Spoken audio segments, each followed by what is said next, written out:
It's Thursday, y'all, and you know what that means. I am back yet again to talk about Murderbot before we have a new episode drop tomorrow. Last week, I talked about the previous week's episode and how it showed the difference in ideology between Murderbot and the Preservation Ox team, and how, to me, it was a great commentary on how complementary species who might disagree on core issues can and should still find a way to work together, as that's the only way we are guaranteed our shared survival. Today, however, I would like to turn things around a bit and focus not on their differences but on how similar Murderbot and the Preservation Ox team are. Because as much as we have seen them disagree on practically everything in the course of the show so far, I do think they are similar in a way that is fundamentally human. Which is an interesting thing to say about a security unit that calls itself Murderbot, isn't it? Initially, my plan was to just make a couple of videos about the show and leave it at that. But after my friend Vendi dropped in a comment in one of the videos that it feels like we are all doing a watch along for the series and sharing our thoughts as the episodes progress, I figured I can just continue to see it through. Especially because with each episode I watch, I have more thoughts about these characters in a way that is very satisfying for me because it further fleshes out their characterization from what we got in the books. For example, Murderbot episode 8, titled Foreign Object, sees Murderbot and the Preservation Ox team finally return to the habitat after fleeing from it post Labibi's death. Murderbot retrieves the cameras it had set up before they left, which shows them the feed of the habitat in their absence, where they get to see the group Labibi was a part of, Grey Chris, whose leader makes the offer to the team for a meetup as she points out that they've disabled both Preservation Ox and Delta Force beacons, which means only her team can guarantee that they would be able to get off the planet.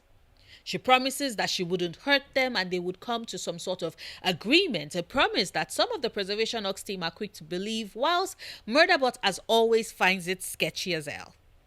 It is always right, of course, but what the episode had me thinking following the Preservation Ox team's reaction was how we are conditioned to crave safety and assurance so badly that we're willing to lie to ourselves whilst ignoring all the signs that tell us otherwise. And the episode shows this clearly in three ways. The first has to do with, like I said, Preservation Ox team's hope that maybe, just maybe, Grey Chris might keep their word and not harm them. As the audience, we are meant to tisk at their hopeful naivete, especially because a couple of episodes prior, not only had Labibi, a member of Grey Chris, threatened them with a gun, but she had gone ahead and shot Gurathin in the leg to show how serious she was about getting the data she wanted from them.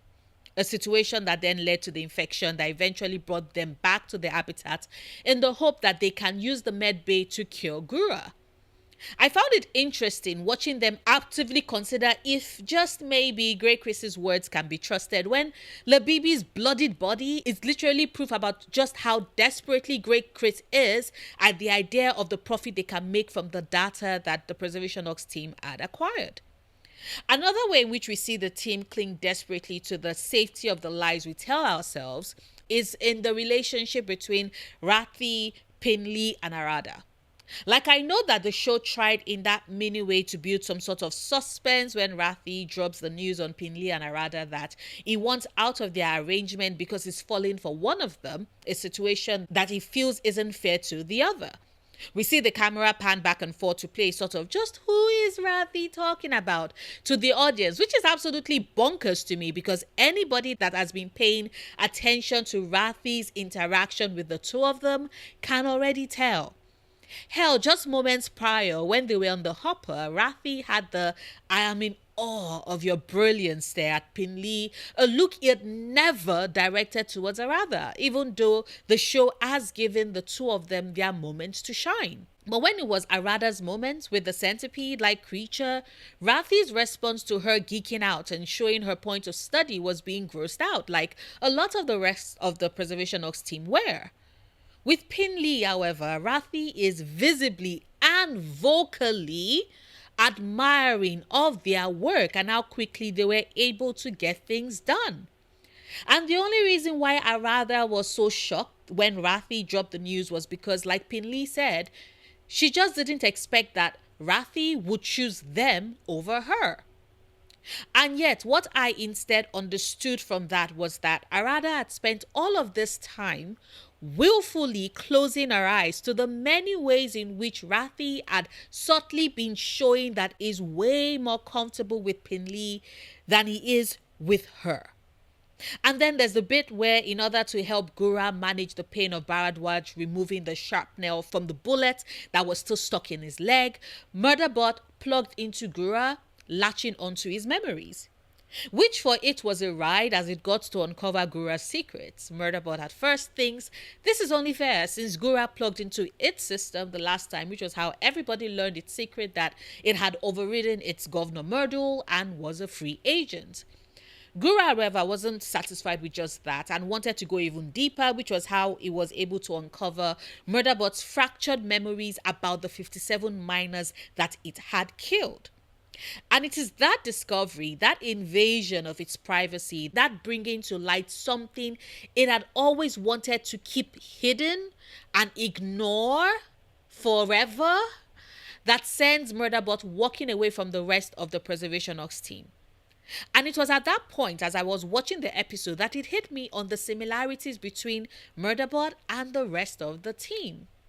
Because you see, Murderbot scoffs at the way the Preservation Ox team actively chooses to deceive themselves into thinking that Grey Chris wasn't simply waiting for the right moment to pop a bullet in each of them and walk away with the prize.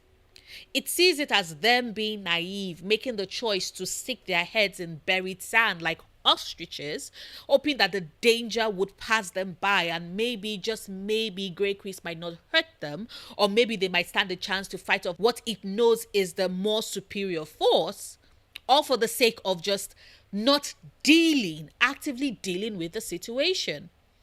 And as the audience, we are meant to see that recalcitrance as a way for them to not fall apart, to try and hold things steady as they figure out their chances for survival.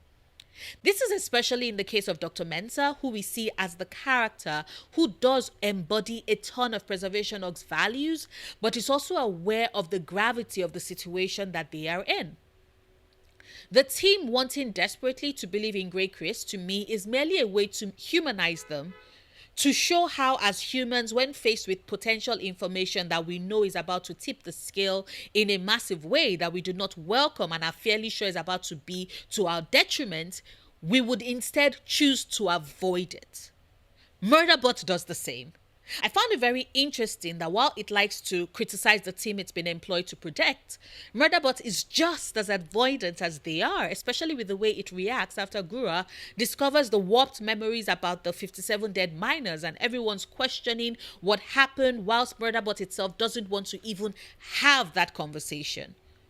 The show goes out of its way to show us that difficult topics that we hope to avoid addressing or that we deceive ourselves into thinking aren't as big a deal as we think they are ones that we cannot run or hide from. No matter what they do, Preservation Ox has to face the Grey Chris team, and they have to do that with the knowledge and understanding that there is a very high chance that they will be killed in the process. That is the best way for them to plan, be prepared, and move forward after all. The trio of Rathi, Arada, and Pinley have to face the very difficult conversation of their attraction or lack of it in the case of Pinley, since they are pretty vocal about their disinterest in Rathi in the relationship that they are in. I've seen some posts and tweets where people felt that the polyamorous representation, especially as it has to do with Rathi, Arada, and Pinley, is unnecessary in the show, especially the first season, since it isn't significantly tied to the plot. And for me, that doesn't make any sense to say, because thematically it does connect, it is tied in. Whether it's the preservation team as a whole not wanting to really consider that some people are just evil that way and will gladly kill you to get what they want from you, or Murderbot's unwillingness to process and try and make sense of its memory to answer the very fundamental question of did it really kill all those miners. The relationship is about signs on the wall that these characters actively choose to ignore, whether it is Murderbot, the Preservation Ops team in general, or Rathi, Pinley, and Arada as it pertains to their relationship. Pinley's discomfort about bringing in a third into said relationship is something that they've been subtly communicating with their body language to Arada since the very start. Arada's refusal to pick up on those signs meant that it was a conversation point that had been brewing up until Rathi dropped his bombshell on them. And what I'm really intrigued about is if the show would then have them have their conversation then in tomorrow's episode. Because clearly episodes 9 and 10 are focused on the team having no choice but to confront Grey Chris, and mild spoiler from the books, Murderbot would also have to make a decision on what its next steps would be, i.e. should it actually figure out the mess of its memories or just continue to let things slide. And so in that vein, I really do think that having Arada, Rathi, and Pinley also have this bit of tension and snag head on and have a sit down conversation where they air it all out and decide where they stand is important as well. Because as much as Rathi's been entertaining, the one thing I can focus on with their relationship is the fact that it is clear that Pinley is so visibly in love with Arada that they are willing to go along with whatever she wants, even if it is something that they don't personally agree with or want. And that most certainly is something that needs to be sorted out and addressed pronto. But of course, those are just my thoughts. I would, as always, love to hear yours. Please drop them in the comments and let me know as well. Are you enjoying Murderbot? And are you excited for the last 2 episodes that would thus conclude the end of season 1? Like this video if you've watched this far and haven't done so yet. Share this if you want. Support me on Patreon if you can. And until tomorrow's video, do remember, obsessing over the things you love, perfectly valid coping mechanism.